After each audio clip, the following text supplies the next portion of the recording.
సుమన్ టీవీలో మీ personal and business promotions కోసం కింది నెంబర్కి కాంటాక్ట్ చేయండి. తెలంగాణలో సంచలనం సృష్టించిన ఫోన్ ట్యాపింగ్ వ్యవహారంలో బిగ్ ట్విస్ట్ చోటు చేసుకుంది. ఈ కేసులో ప్రధాన ఆరోపణలు ఎదుర్కొంటున్న మాజీ డీఎస్పీ ప్రణీత్ రావును హైదరాబాద్ పంజాగుట్ట పోలీసులు అరెస్టు చేశారు. స్పెషల్ ఇంటెలిజెన్స్ బ్రాంచ్ ఎస్ఐబి అదనపు ఎస్పీ డి రమేష్ ఇచ్చిన ఫిర్యాదు మేరకు ప్రణీత్ రావుపై నాన్ బెయిలబుల్ కేసులు నమోదు కావడంతో సిరిసిల్ల పోలీస్ క్వార్టర్స్ లో అదుపులోకి తీసుకున్నారు. ఆయనకు సహకరించిన అధికారులపైన పోలీసులు కేసు నమోదు చేశారు.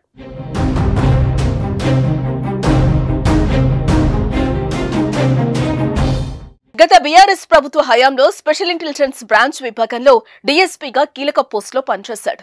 ఆ సమయంలో ప్రతిపక్ష పార్టీల నేతల కదలికలు, ప్రజా సంఘాల జర్నలిస్టుల కీలక సమాచారం, ఫోన్ ట్యాపింగ్ చేసినట్లు ఆయనపై ఆరోపణలున్నాయి. సేకరించిన సమాచారాన్ని స్పెషల్ ఇంటెలిజెన్స్ బ్యూరో లాకర్లో భద్రపరచగా తెలంగాణలో ఎన్నికల ఫలితాలు వెలువడిన వెంటనే రికార్డులు, ఆధారాలను ధ్వంసం చేసినట్లుగా పోలీసులు గుర్తించారు.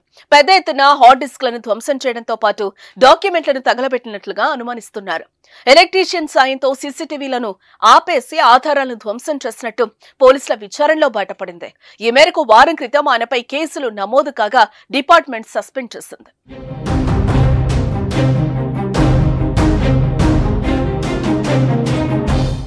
ఏ వ్యవహారంలో బాధ్యులైన ఇతరులపై కేసు నమోదు చేసి చర్యలు తీసుకోవాలంటూ స్పెషల్ ఇంటెలిజెన్స్ బ్రాంచ్ అదనపు ఎస్పీ డి రమేష్ ఆదివారం పంజగుట్ట పోలీస్ స్టేషన్లో ఫిర్యాదు చేశారు. ఐపీసీ సెక్షన్లతో పాటు ప్రజా ఆస్తుల ధ్వంస నిరోధక చట్టం, సమాచార సాంకేతిక చట్టంలోని వివిధ సెక్షన్ల కింద ప్రణీత్ రావుపై కేసు నమోదు చేశారు.